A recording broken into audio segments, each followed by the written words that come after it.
Well, good afternoon. My name is James Vann. I'm with Vann Attorneys, and we are so thankful that you have joined our webinar today. As most of you know, some of y'all are new, I think. If you have questions, you can submit them two ways. One is using the GoToWebinar control panel on your screen, and you can submit a question that way, or you can send it to webinar@vannattorneys.com, and we'll be glad to hopefully address your questions. If we don't know the answer, we'll figure it out and get it back to you. So we're going to get started. So we're going to be looking at some of the business documents that carry legal significance or weight for business owners. If you have any questions, please let us know. But for example, documents under seal, you've heard of documents under seal, or if you may see, for example, if you sign a document either at the bank or maybe lending institutions, or if you're borrowing on your house or whatever it may be, right? You may see the word seal beside a line that's under seal, or it may be on your contracts. We try to put that in a lot of our client contracts. We're going to be looking at those. We're looking at promissory notes. We want to look at credit applications, contracts, purchase orders, talk about those kinds of things, competing documents or competing contracts for the same project or the same content, and how that works and who wins. We're also looking at written promises to pay and electronic communications.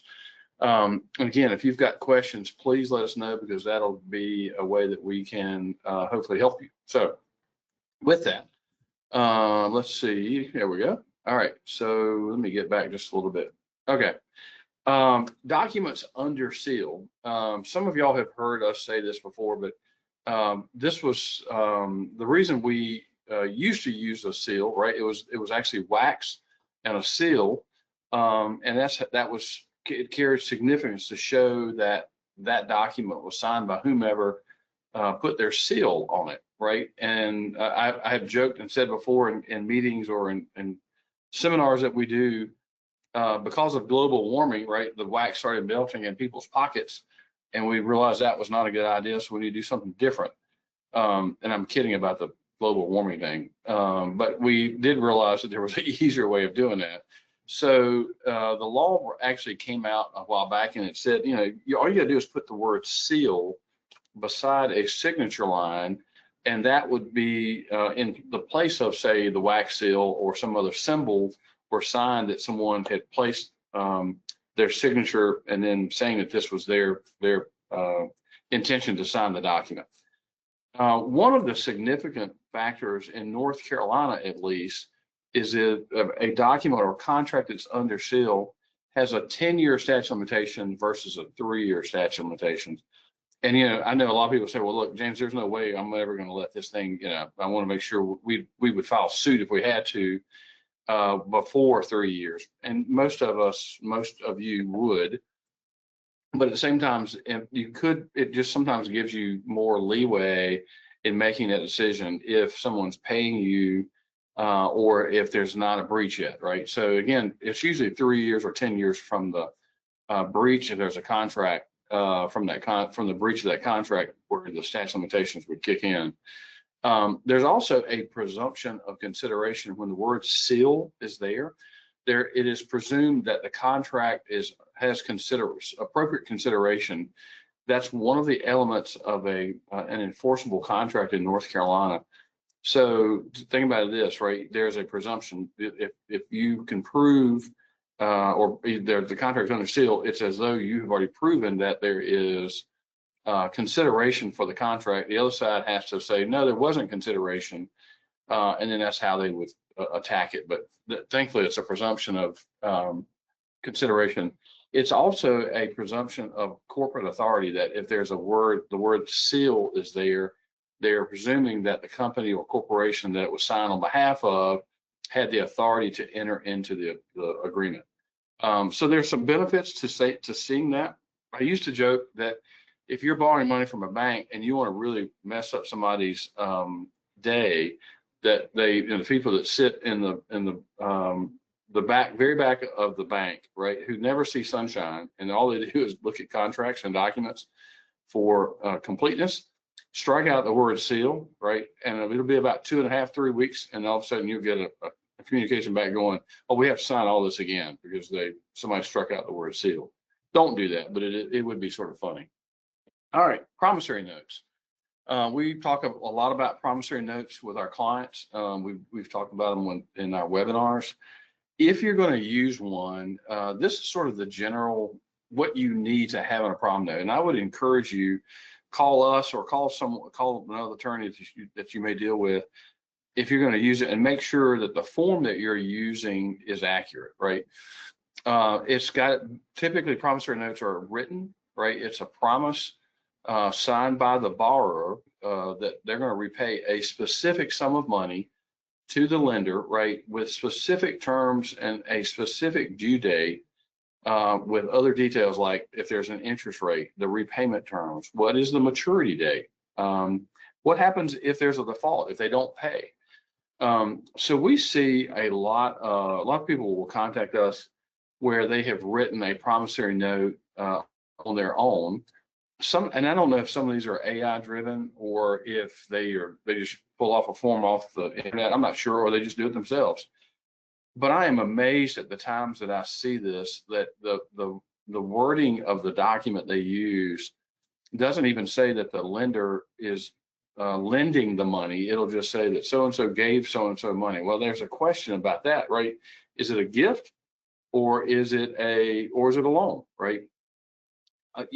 Those words really do matter. So I would really encourage you to if you're doing these for your business or yourself, if you're a lender, if you're lending someone money, really make sure that the document that you're using is accurate, number one. Number two, that it protects you. And make sure, I would say, hire or talk to an attorney, but to make sure that it's legally binding. A lot of times we'll see it and it won't have a due date, right? It'll just say it's to be repaid when they can. Well, that's not going to be enforceable. We had one a while back where we were helping somebody where they had lent money to a family member, and the family member just kept pushing them off. Well, I looked at the document, and the document didn't really have a date due. It said basically when the borrower got a job and was able to repay it, that's when they had the obligation to repay it. We were able to enforce enough with that, even though the language was not ideal. But I would just encourage you, please make sure that it's specific, right? That can actually take away the obligation of the person borrowing the money to repay it. So make sure that it's got enough specifics in it. And even though you may think it is, right, you might want to have somebody else read it and just see if they can, if they would agree to that, or if they poke holes in it, right? So again, some of the pitfalls I've said we see occasionally, that there's no due date, right? It's got to be a date specific or a date certain, or something that is triggering a date certain. Like for example, if you're lending money to a borrower and the borrower says, I'll repay this when I sell my house, right? And that hopefully it's secured. You have a deed of trust as well, maybe to go with that. That selling of the house would be the due date. Well, what happens if they don't list their house for sale, or they're not trying to sell their house? Then you're sort of stuck, right? So again, think about the specifics and what that looks like.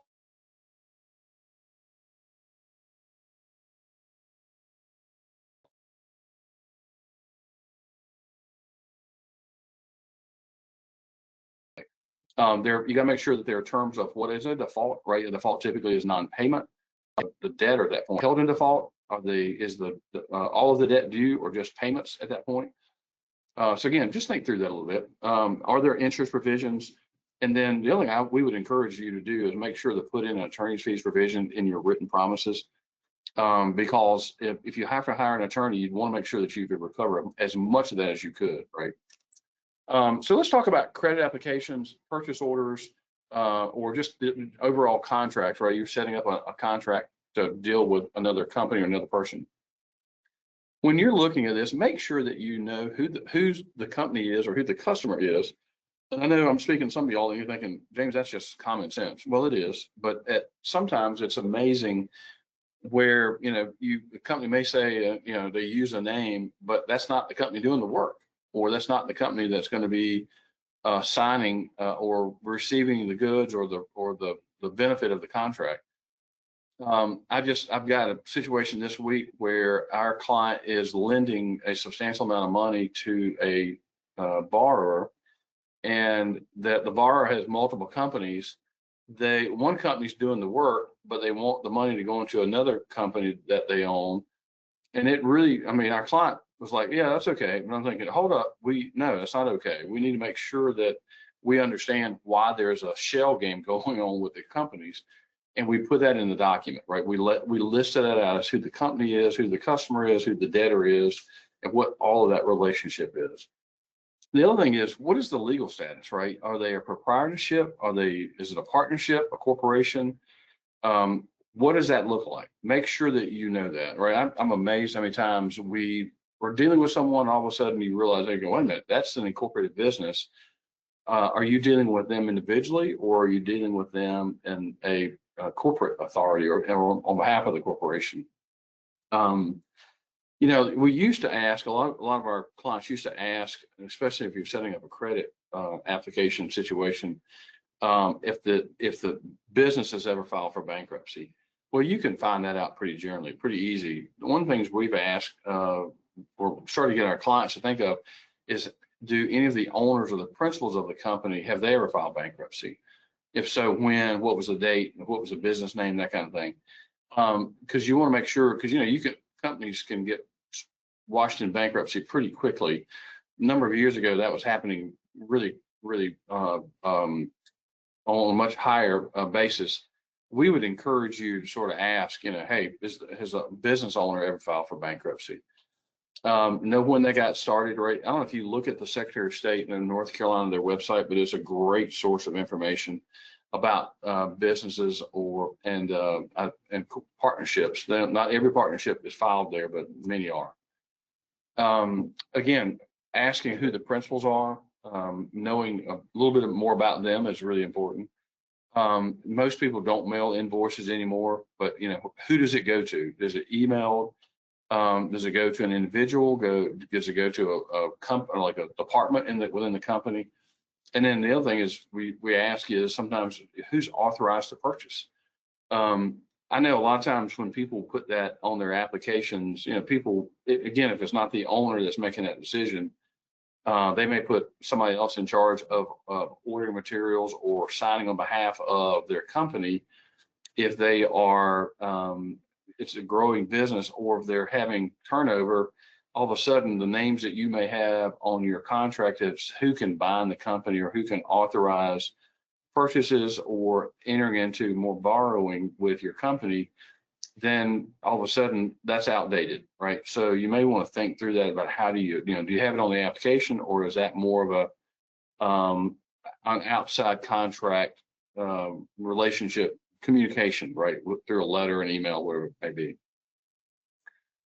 So the other question is, if you are getting an application from your customer, who fills that out, right?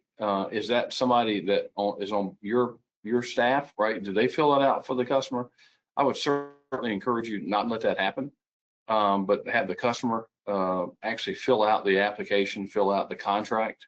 I can't tell you the number of times I've been in court where the other side says, well, I didn't fill this out, the sales staff did, or the credit manager did, or somebody else did, right? And again, I'd really rather not that happen, but sometimes it does. And if it does, you say, well, did you sign it? Yes. Did you read over it? They may say yes or no, but again, it puts the onus on the customer to fill that out, right, and to give you accurate information. I know over the years, right, other people have signed the application, right? What happens if like the secretary or receptionist or someone in the company signs it, but they're not an owner, right? Do they have authority? That's the real question. We've got a case right now where the other side says that the person who signed for products and services didn't have authority. We have found and have enough evidence to disprove that, but we've had to spend a little time to do that. But at the same time, we were able to prove it. So my question is this, right? What happens if you get someone who is a receptionist or the office manager, but they don't have any ownership of the company, do they have authority to sign? They may or may not, but you want to make sure when you're first entering into those contracts that hopefully you know that, right? You know who signed it, you know their position, their title, whether or not there's any objection to it. So, and then think about this: what other information is important to you, right? Certainly, if there's any liens filed against them, their lien history, the judgment history. Do they have any federal tax issues, right? Are there sales tax? Are they exempt from sales tax? Do they require purchase orders? We had this conversation about credit limits the other day with a group of clients and friends that we were meeting with, and some people ask that on there, that if it's a commercial credit application, they'll have credit limit solved. My argument to you is this: there's no reason to really ask that, right? You're going to grant them credit or not based upon their credit worthiness, not having to do based upon how much they're asking for. And I get that you may want to know they want 50,000, they want 150,000, or whatever the number is. Again, you can sort of know that, but you don't have to ask it. And I would say don't ask it. We have not encountered this across the state. I've heard the argument mentioned where the customer says, well, look, I only wanted 50,000. That's what I put on the application. They gave me 100, but I only wanted 50. Thankfully, we've never had a judge bite on that, but some of the people that were in this meeting a couple of weeks ago said that they had that encounter. Certainly hope that is not the law in North Carolina, but I've heard this group, a few of them say that it happened to them. So I'm hoping that's not going to happen. So again, thinking about looking at your application, right? Who signs it? Make sure they have their name and title on there. If it's on behalf of a corporation, if you see the word seal in parentheses there on the application. So one of the things that I would encourage you to do is have personal guarantees if you can, right, on your contracts. That way, whoever is going to sign the personal guarantee guarantees the debt of the business that they're going to pay. That gives you one additional opportunity to hopefully get that collected. And I would encourage you to do this: make sure you know who the owners are and get them all personally to sign that. Right, I think it is a huge help to get you recovered if for some reason the company goes out of business. One other thing is that we would encourage you to think about it is whether or not the buyer agrees that any line of credit desired or approved is not a limitation of liability, and that the buyer expressly guarantees that the buyer will be responsible for the valid charges in excess of the credit limit. A lot of times, for example, on credit applications, even bank, depending upon what the bank documents are that you're signing, the creditor has the right to raise or lower into the revolving line of credit or credit authorization on a credit card. Right, you can't send it to a credit card company of, hey, look, I only wanted $1,000, but you gave me 100,000, and I wouldn't have spent that much had you not done that. They've got the language in there that says, we're not, that they can lower it and raise it however they want to. I would certainly encourage you to do that as well to offset the argument that the debtor may have of they didn't ask for that much credit. So I hope that makes sense. One other thing that we have encountered with our clients occasionally is where the buyer says that well, the information on the application or on the contract is outdated or it's old. Well, if you put in a line in there that says that the creditor or that the buyer or the borrower has like 7 days to tell us if there's any changes, send that to us by certified mail, then that way it puts the burden on the buyer or the burden on the borrower to update you as to where they may be located, right? If they've changed their office.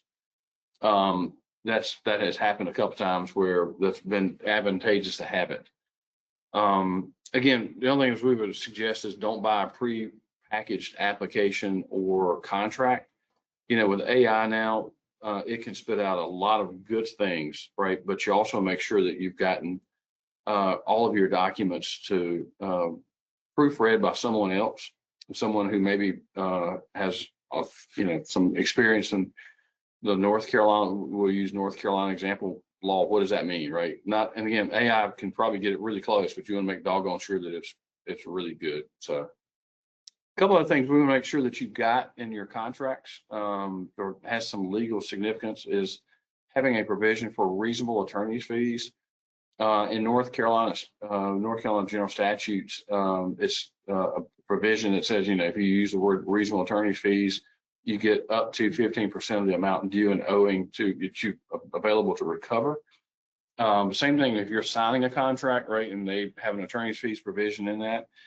I would say you want to make that a mutual provision so that both of you can get attorney's fees if the other side breaches the contract. A couple of things about finance charges, right? I would encourage you, please, to include finance charges.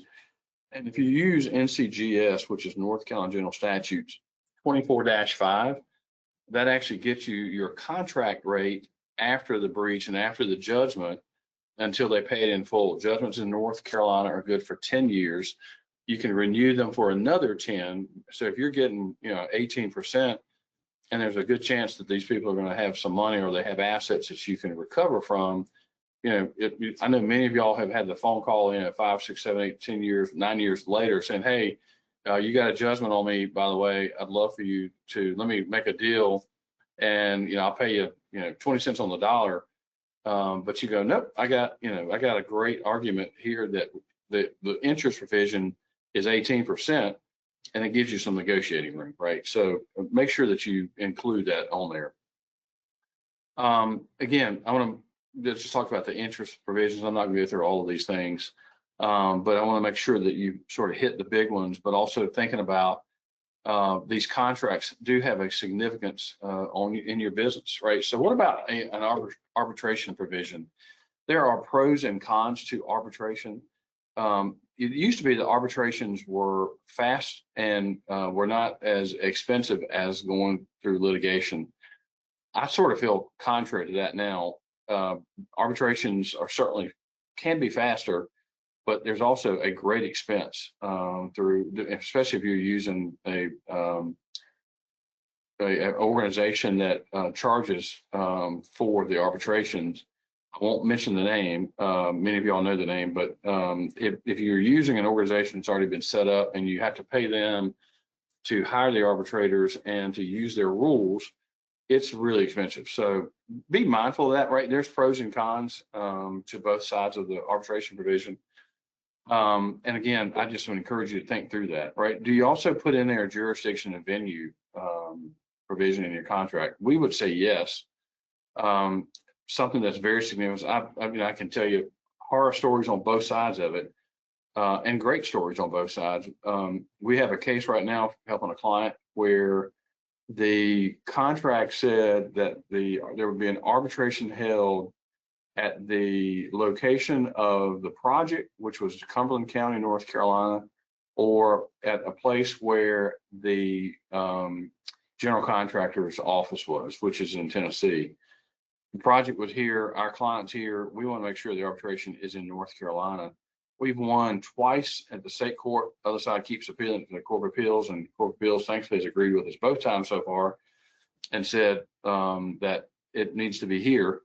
It'll be interesting, but again, that's just, I would argue you want to fight your own fight in your own backyard, not go somewhere else. So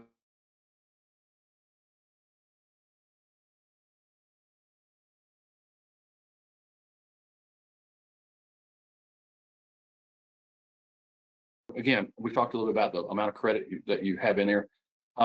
Asking for some sort of handout of the slide deck. If you ever have questions about it, please feel free to reach out and we'll be glad to help you with it.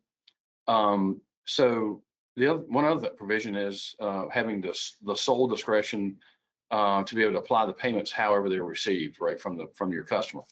And then again, that gives you a little bit of leeway about how you apply those payments, which is helpful. So you've heard of battle of the forms, right? So let's just say, for example, that you get a contract with your customer. It's got all of your terms and conditions in it. Your customer has signed it. They then send you, say, for example, maybe a purchase order, or they send you a document that has, after they sign the contract, it has different provisions in it than than the contract that you initially signed with them. If you sign that, right, then their document is going to control and their terms and conditions will control. But you say, wait a minute, in my document, I say in our contract, it says you can't change this unless it's in writing and signed by both parties. Then you get the purchase order, right? And a purchase order has terms and conditions that are different than the first contract, but both parties have signed it, right? And it's in writing. So therefore, the new document is going to control, and those terms and conditions will control. And I get the argument. It's called battle of the forms. That, I'll be honest, I don't know of a way. I wish there was a provision that you could use that would never allow that to ever happen, right? But I don't know that there is one. Well, I take it back. I'm pretty sure there isn't one because we do this a lot. What we have suggested is if you get say, for example, a purchase order that says we want to buy the following, right, from your company, and the terms and conditions are different than what you initially agreed to or what your terms and conditions are, what we would suggest is you send back a confirmation of the purchase order to say, we received your purchase order dated October 2nd. We will agree to sell you the products and you know, the services or whatever it is listed on your product, on your purchase order, but the terms and conditions of your purchase order do not, we will not agree to those. We agree to the terms and conditions of the original contract dated, whatever it may be. That's the last writing, right? So there you're saying last writing goes back to the first. Those are the terms and conditions. I hope that makes sense. And if it doesn't, let me know. Or if you have questions later, let me know. But that's how we have suggested. And so far, it has worked well for most of our clients. So again, hopefully that makes some sense to you. So if you are entering into your contracts, we would just encourage you to really read through those and make sure that you that someone else maybe has read it with you. And we talked about the competing contract language just a little bit ago. So again, I hope that makes sense. If we're going to speed over to electronic communications, because that's something else that we hear quite a bit from our clients about how that impacts, right? So many of you know this, we've talked about it before. There's two pieces of legislation that have already passed as law. One's called e-sign and one's called, which just stands for the electronic signature and global, I've forgotten the rest of it.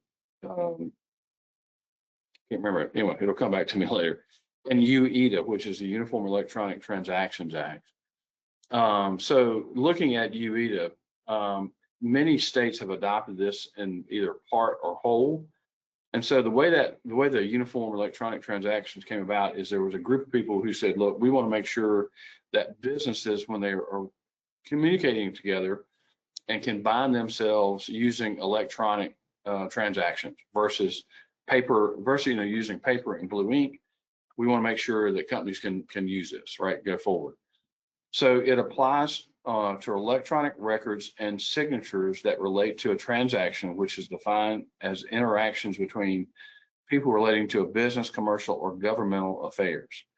It does not necessarily apply to individuals, say on Facebook Marketplace, because that's just two individuals.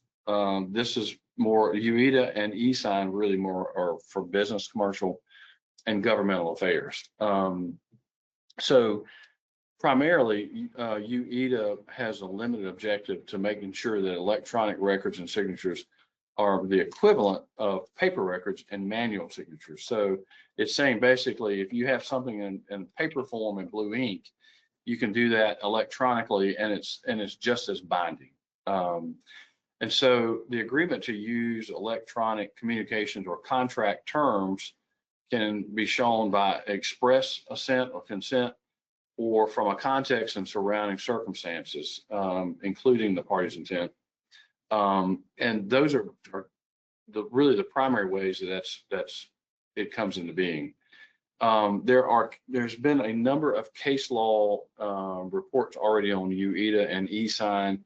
For example, someone may say, hey, look, I never agreed to being bound electronically. Some of the case law has said that if you have your business, on your business card, you have your email, address, that's enough to show assent or consent to being bound electronically. Another thing is, if on your email, you have on there your email address, right, on the signature part, that shows consent. Or if your email address is listed on a website for your business, that shows consent. So those are some of the ways that most people are being bound by UEDA. I have yet to find a circumstance for our clients when that didn't work out well. But again, it's just something for you to think about. It's, again, I think it's a great idea. We've used UEDA and e-sign in a positive argument with the courts many times, right? Where it's like, it doesn't matter if it was signed in blue ink and white paper anymore, right? One other thing to think about is this: is UEDA and e-sign does not attempt to change the legal rules for contracts. It just adds a few extra rules to it. It's not changing the old stuff. So the substantive laws regarding contract formation still apply. And so I'm not going to go through all of these slides on when records are sent and received and so forth.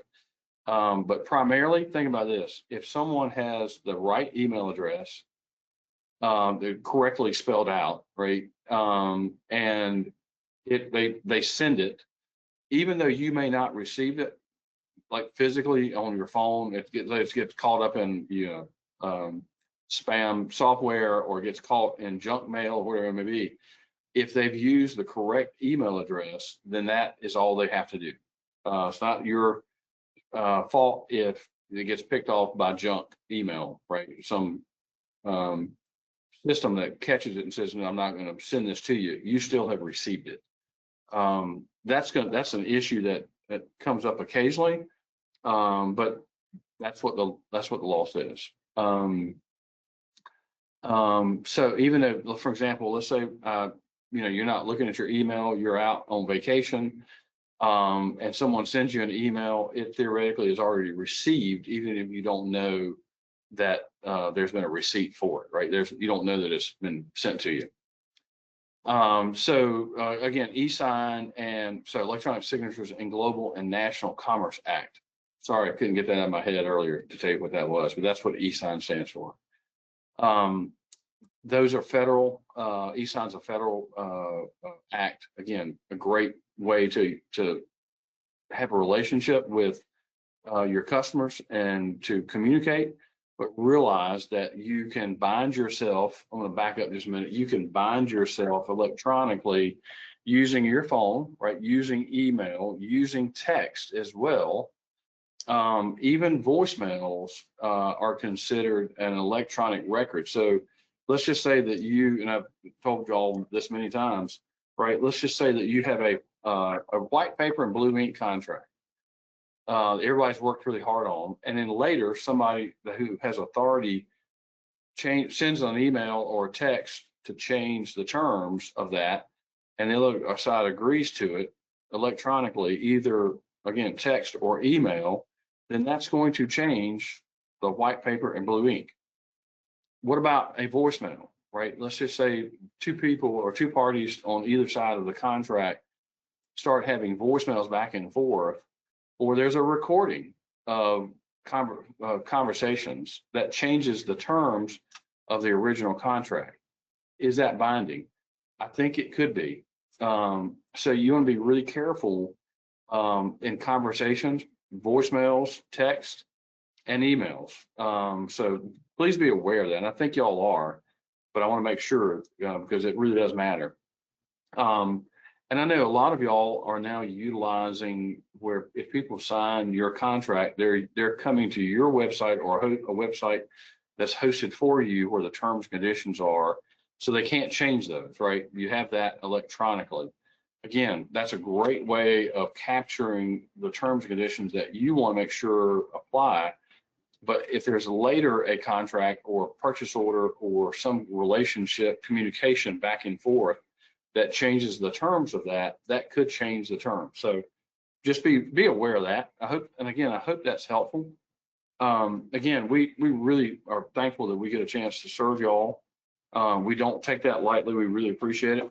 If there's an opportunity, if you have a question, please email us or call us. We'll be glad to help you with that. And with that, we are complete and hope you all have an awesome day.